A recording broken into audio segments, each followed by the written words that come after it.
Magandang araw mga kaibigan to all our reviewers from Bataan, Bulacan, Pampanga, and Tarlac, and our YouTube subscribers all over the world. Welcome to another episode of Mrs. Galang's Kitchen. This one is special dahil po very special din ang ipapresent naming recipe, di pa Nay? Ang Bringhe. Bring me. Ay, bringhe.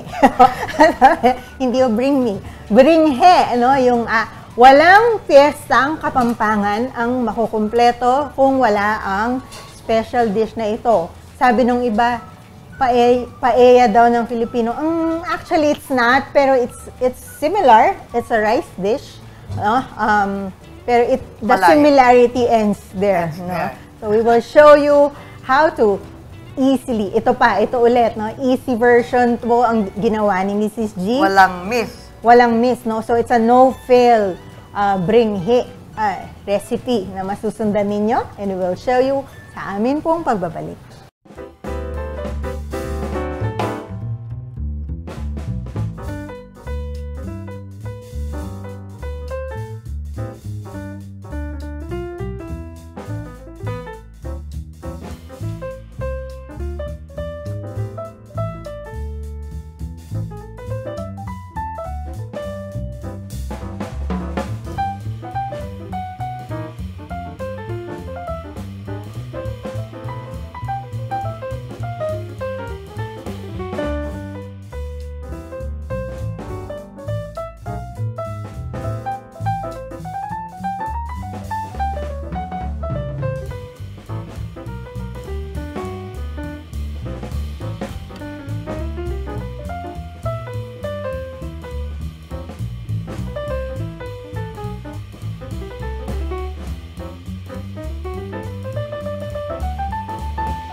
Magandang araw po, mga viewers.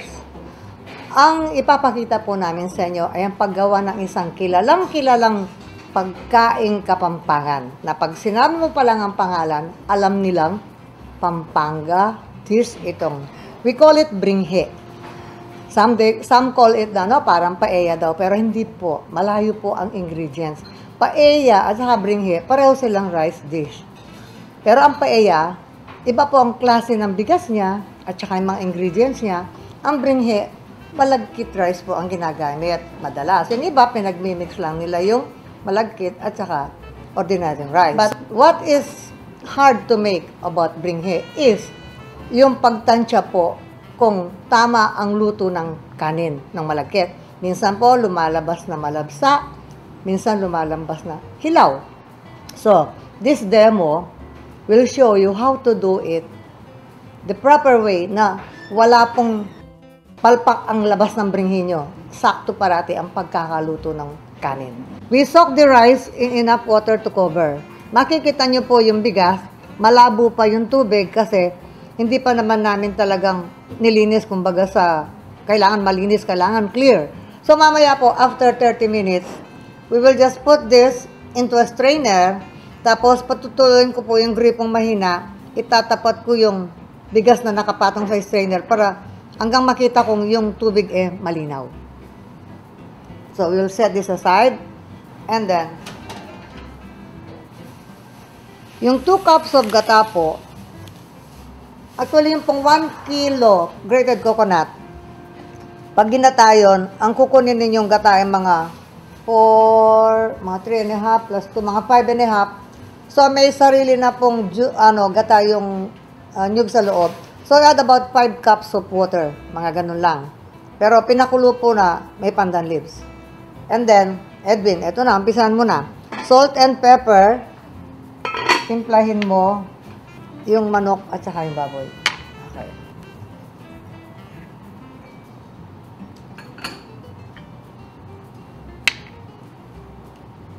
Mix.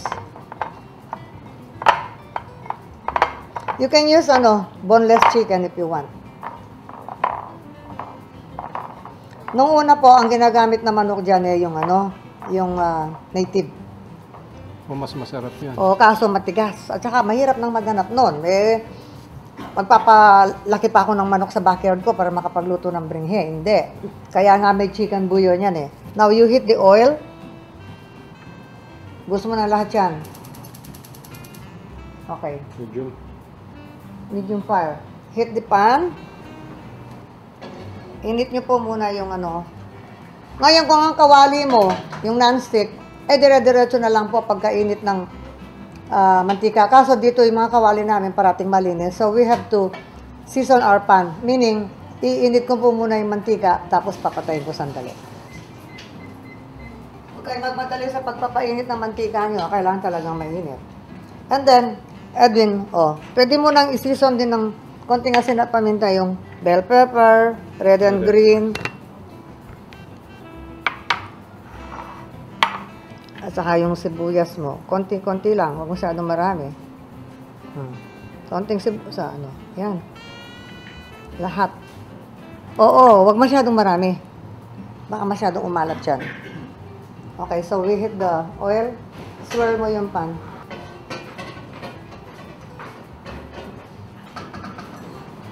Okay, mainit na. Turn it off. Palamig nyo lang ng konti. Tapos painit mo ulit. Kung yung mga kawali na ginagamit sa mga... Ba't iniinit mo? Para hindi dumikit? Para hindi dumikit. Ngayon, kung ang kawali mo, yung matanda ng gamit na hindi naman talagang parang sa mga... Hindi ko mas sinasabing marumi. Yung paglilinis nila, may mga nakabahid pang mantika. You don't have to do that process. Kasi po yung kawali namin parang parating bago. Kung non-stick ito, nakalagay na agad yung niluluto ko dyan. Okay. Turn mo na yung heat. Pag init ngayon, unahin mo yung manok. O, yan.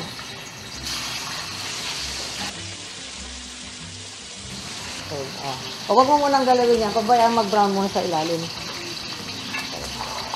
Then you put back. Pabayaan mo na mag-brown sa ilalim.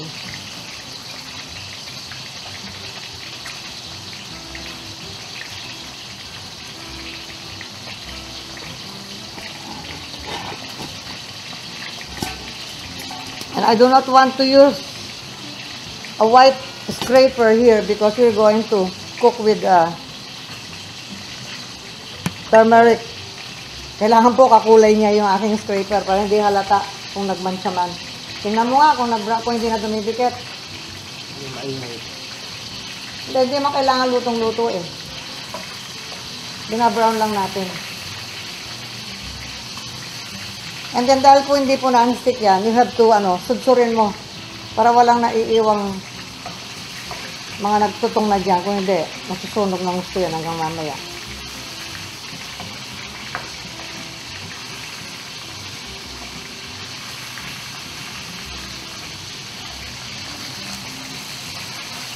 So sa mga piyesta po sa Pampanga, ang bringhe parating madalas nasa mesa. Ano po yan pagkain sa Pampangan.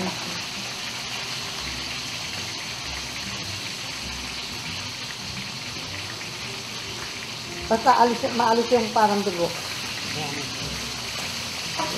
Okay. Susurin mo para hindi magtutong. Pag nagtutong yan, mamaya, yung kanin natin, naglalasang ano.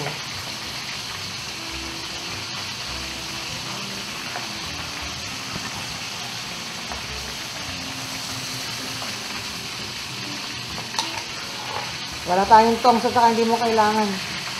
Pwede nang alisin yan. Ito yung pangtulong. Tapos bago mo ilagay yung baboy, susurin mo ulit.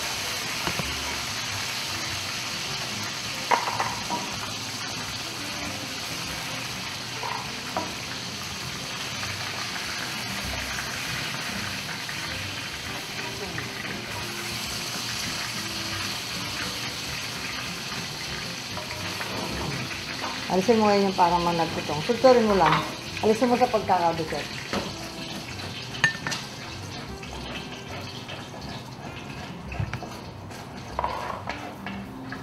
You can add the pork in one time kasi we are using pork loin and stir fry quickly until it changes color. Naka-season po lahat yan ng salt and pepper.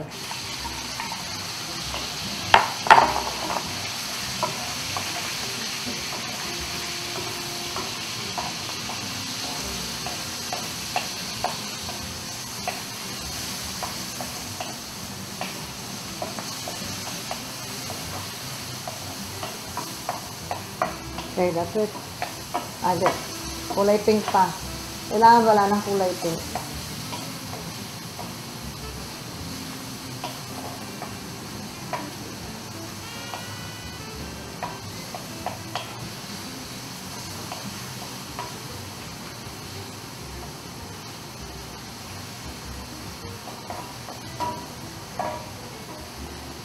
Okay.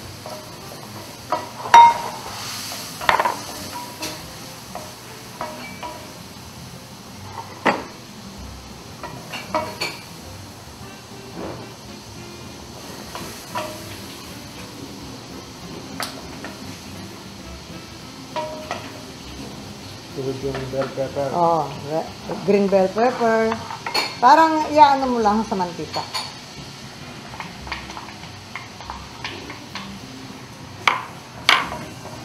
Minsan po malaki yung bell pepper, minsan maliit.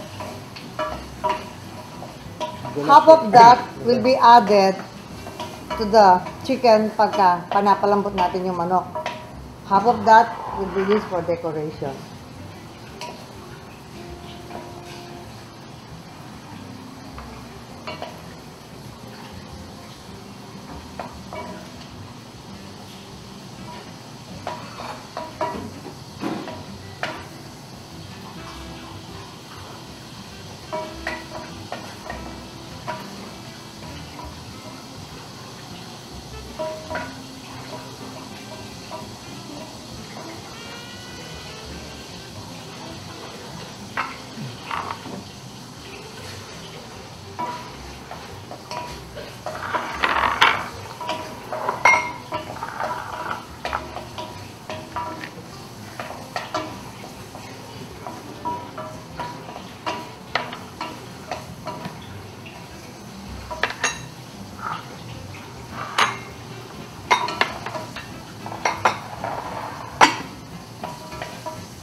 So you will see brown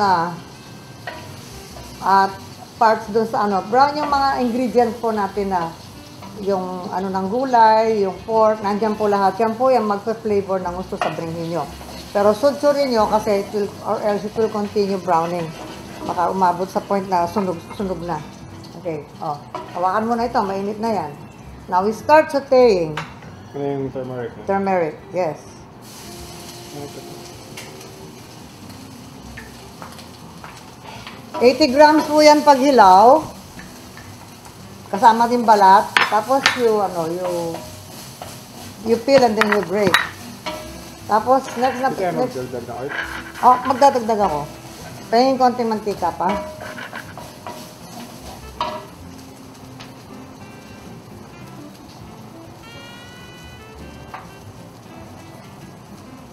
Hinaan mo yung apoy mo. Tama na. Okay.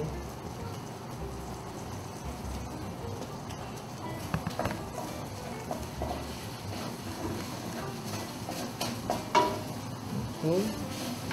Bawang.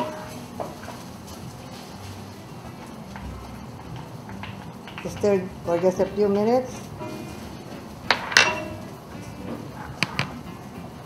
Dali lang yan. Palabasin mo lang muna yung amoy ng bawang. Sudsod, sudsod.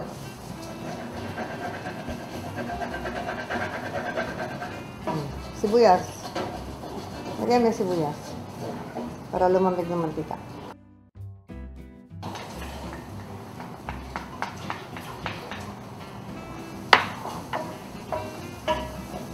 Pero pwedeng una yung bawang, hindi pwede.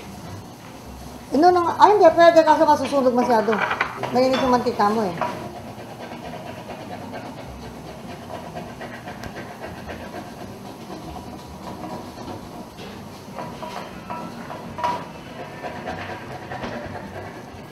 Lagyan mo ngayon ng konting gatayan para lumamig at makuha mo yung yan.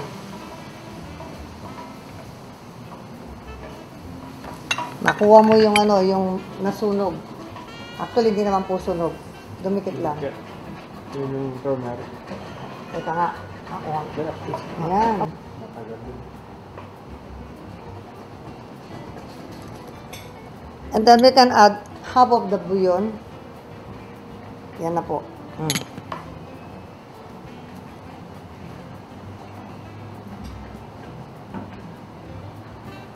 Pagka nakuha mo na yan, you add the chicken. Chicken muna. Uuna yung chicken dahil May buto. malambot na yung pork. Oh, yung pork, malambot na yan. Manipis pa ang pagkakahiwa.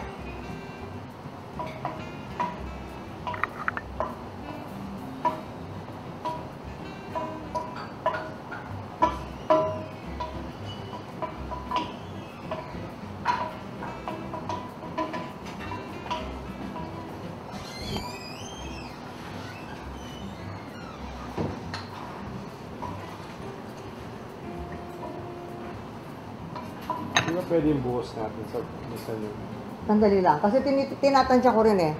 Kasi after you finish cooking the chicken and the pork, kailangan tuyo yan. Kailangan tuyo yung mixture mo. So, inaalalayan ko rin yung paglambot ng manok. Baka masyadong maraming sabaw yan, sumobra sa lambot yung ibang ingredient. Bring it to a boil. hindi siya kailangan cover. Hindi. Lagyan rin yung cover. Gusto mo mas mabilis. O, ayan. Kaya lang, babantayan mo. Baka masunog yan. It will take just a few minutes para mag-boil yan. After about 15 minutes, you can now add the pork.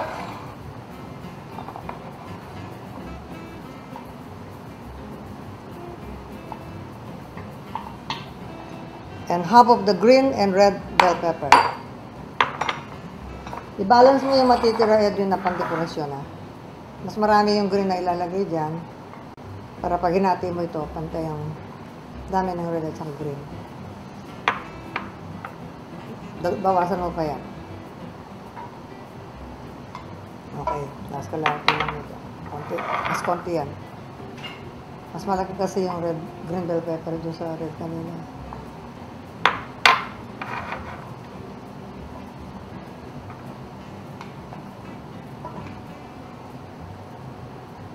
Meron tayo.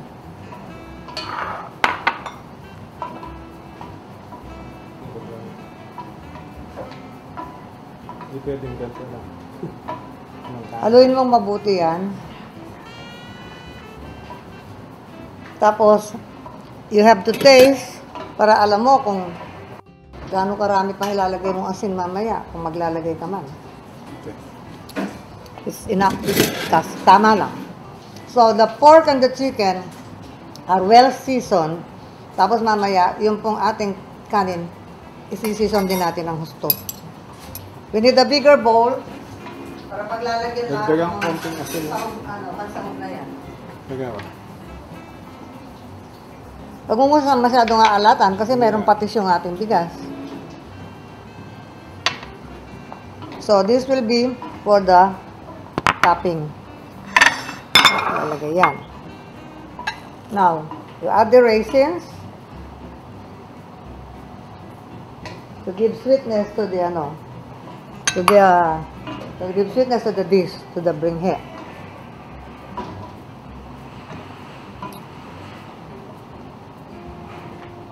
And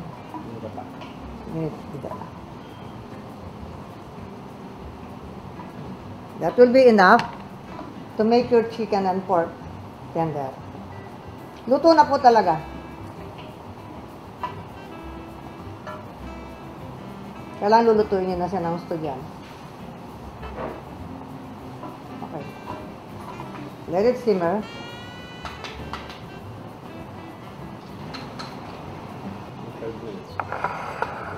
Tigas pa. Okay.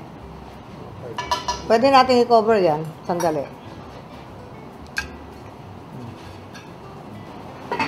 So, as you can see, chicken pieces together with the rest of the ingredients na nilagay natin.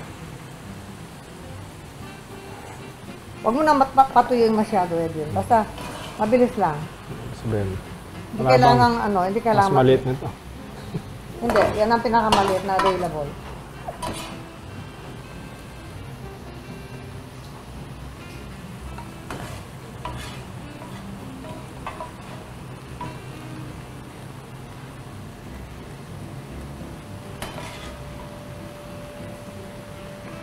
Turn it off muna. Kasi kukunin ko ngayon yung rice. Yung rice po na ito na binabad namin, hugasan ko ngayon para hanggang sa malinaw ang tubig. So we soak the rice for at least 30 minutes po. Okay na siya sa 30 minutes. Ngayon, kung lumampas man kayo, it doesn't matter really.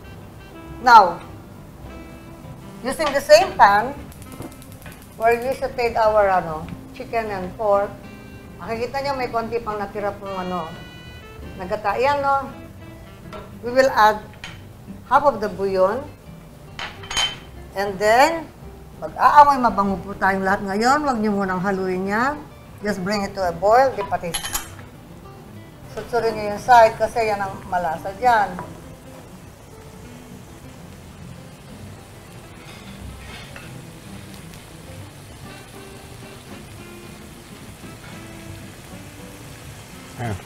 Okay. Now, ito pong ating bigas. Dinrain ko pong mabuti ito. Inugasan ko na paulit-ulit hanggang sa meron pa nga konting lumalabas na kulay gata. Pero okay na to. Malinaw na halos eh.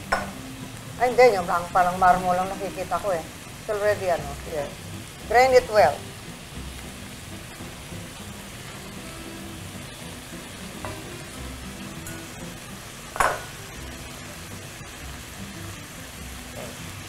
Now, coat the rice with a sauce.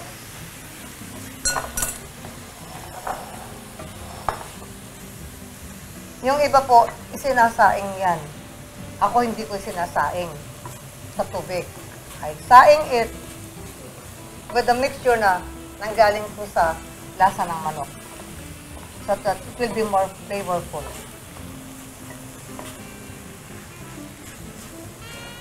Kunin mo yung sa side edge.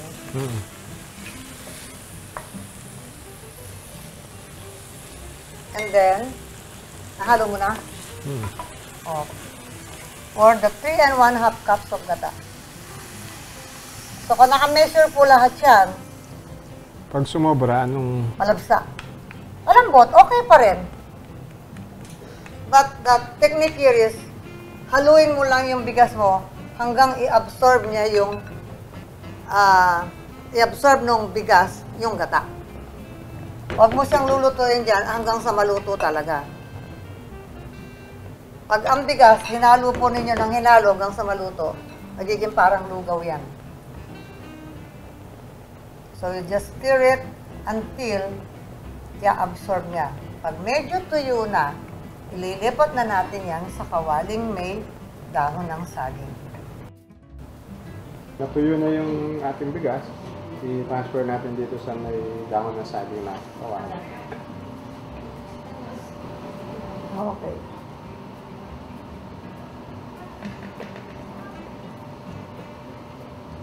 Now, sure tayo na yung rice ninyo is well flavored with the turmeric and the rest of the ingredients.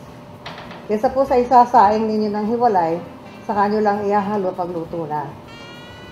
Ito, isasaing din natin siya using yung whatever sauce na galing po doon sa chicken at saka sa pork, tapos dinagdagan natin ng gata, patis at saka half of the chicken bouillon.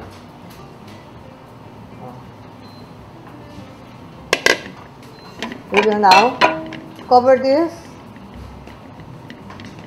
and steam the rice or cook it with a thick layer of dahon ng saging. Kasi pa madali nang masunog ngayon yan because of the oil. 20 minutes.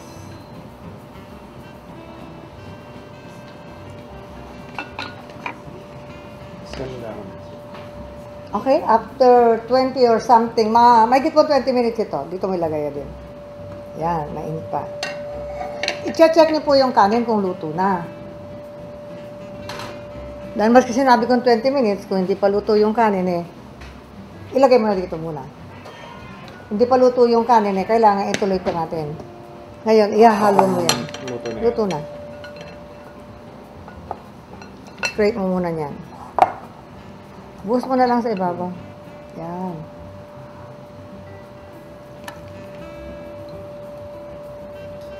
Scrape mo mabuti. Andiyan yan lasa lahat sa bowl.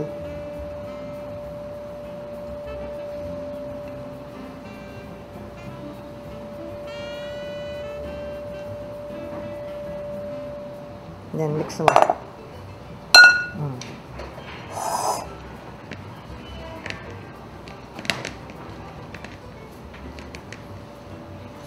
Pero yung iba niluluto yan sabay-sabay. Kung marunong kang tumansya. Kaya pagkatapos, kung hindi hilaw, malpa ang tawag po namin sa Kapampangan, yung parang lugaw na halos. At kailangan mong haluin ng haluin, pag sinabay mo yung bigas dyan at hinalo mo ng hinalo, malpa. Labsa, parang lugaw na tuyo. This one, rice dish po ito. Makikita niyo yung bigas, yung kanin natin, naghihiwa-hiwalay. Hindi po ganyan na magiging epekto kung isasabay natin yung bigas doon sa doon sa manok. Pag hinalo, sigurado ka, nakamix na yan. Baka mamaya mayroong parting wala. Hindi magpapantay ang lasa. Hangga rito.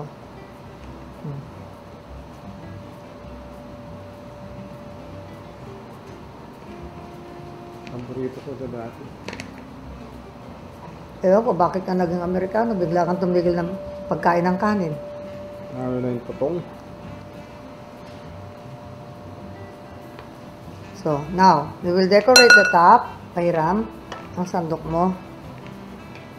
Ay!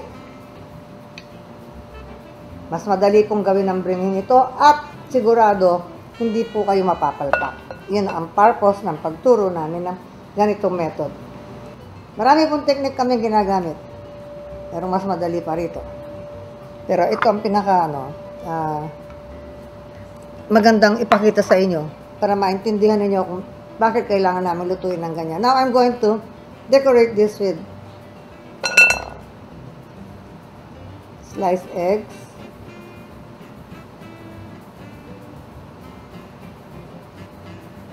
Nakikita ko kasi yung ibang bringhe ko minsan, mahirap po talagang tansyahin.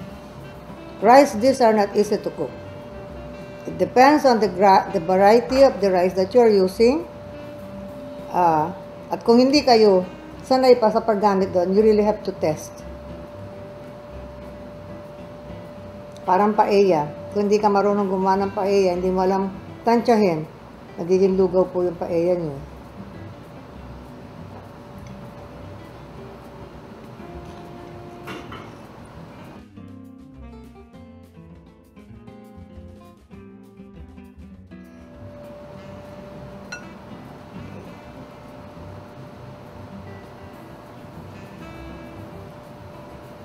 We are using boiled eggs to decorate.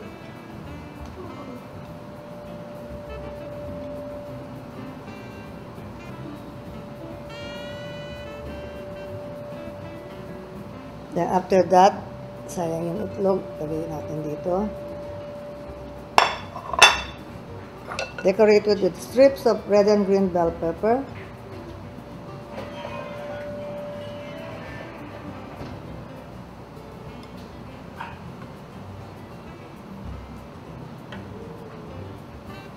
Mukhang Pasko. Pag pumunta po kayo sa mga piyesta sa Pampanga, madalas po nasa mesa ito. Lalo na sa mga baryo-baryo. And it is really a challenge to cook bringhe the proper way. Ngayon po, hindi na kayo manghuhula. Sana makatulong po itong tinuro naming method na ito sa inyo. Subukan nyo po. Sigurado ako, magagawa nyo.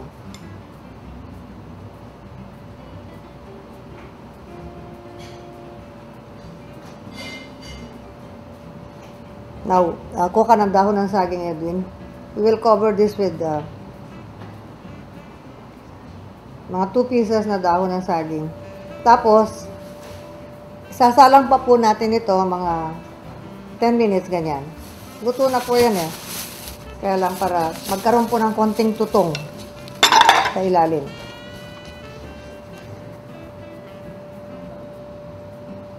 Okay. Ata. Then, cover mo. Tapos, salang mo ng mga 10 minutes pa. Mahinang apoy na lang, ha. Mga 10 minutes po, luto na yung bringhe. Hindi po siya mahirap gawin. O panoorin nyo lang po mabuti yung aming video at saka nyo intindihan kung paano yung pagkakasunod-sunod ng mga ginagawa namin. And I am sure you'll be able to make your own perfectly cooked bringhe.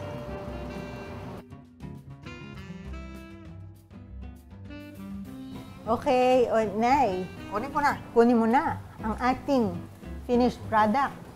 Fresh from the Malamig-lamig na. malamig-lamig na. Kanina Ayan na. mainit. Ayan. Sandali. Oo. Oh, yan. Tingnan nyo, ang ganda. Mainit-init pa actually. Ayan. Diba? Who can resist? Naku, yung mga nasa abroad. Yes. Ay, ito ay siguradong namimiss ninyo, no? At saka, madalas ako makakain ng bringhe. Kung hindi malabsa, yung hilaw pa yung Hilaw kanin. pa. Ito, Ito, hindi. tama. Ano? Tama lang. Diba? Yan. Basta they have to follow Mhm. yung instruction, kaya panoorin nilang mabuti. Mm-mm. Panoorin po ninyo, kung di makuha sa isang panood, ulitin nyo lang. Andyan ang video, ano. Ayan, look, talaga naman. Hindi siya malata, Oo, kanin siya. hindi siya... Oo. Paano yun? Yung sabi, yung pag yung kanin daw ay Malpa. malata, ano yun? Walang lasa, sabi. Oo, ikaw nagsasabi no, pagka malata yung kanin, walang lasa. Totoo Lasang naman. tubig. Oo, nawawala yung lasa ng ulam pag yung kanin mo malata o yung sa Kapampangan yung Malpa. no? Ito, pag tama ang luto ng kanin, masarap. Tamang-tama. Look how very nice. Yung colors, buhay na buhay. Yung ating egg, yung peppers. No? Piyestang-piyesta, itsura, no? Ang, actually, yung sabi, yung balik tayo, yung Filipino paella daw ang bringhe. Mas similar po actually ang bringhe natin dun sa Indian dish na biryani. No? If you look it up, magbibigla kayo. It's also a rice dish, ganito rin. Tapos meron din siyang gata. Oh, yung mga ingredients niya. Pareho. Hindi paella. Paella is different. If we're lucky, maybe Sa susunod, sa gagawin susunod, ko yung paella. magpapakita Yung si madaling Miss G gawin. ng isip. No? Paella. So, abangan po natin yon. So, we hope you try this recipe for now. No? For your questions, comments, and suggestions, just leave us a message sa amin pong Facebook page, facebook.com/Mrs. Galang's Kitchen. And for our other recipes and episodes, nandun po naka-upload sa aming YouTube channel. Mag-subscribe po kayo, Mrs. Galang's Kitchen. No? Ang dami na pong mga dishes na nandun. Makakabuo na kayo ng party sa mga binakita ni Mrs. G dun sa aming recipes doon, no? At ito pa, pandagdag, ang Bringhe. Parati sa party yan. At sa party, sa fiesta, sa handaan, ang bringhe. So, hanggang sa susunod po, maraming salamat.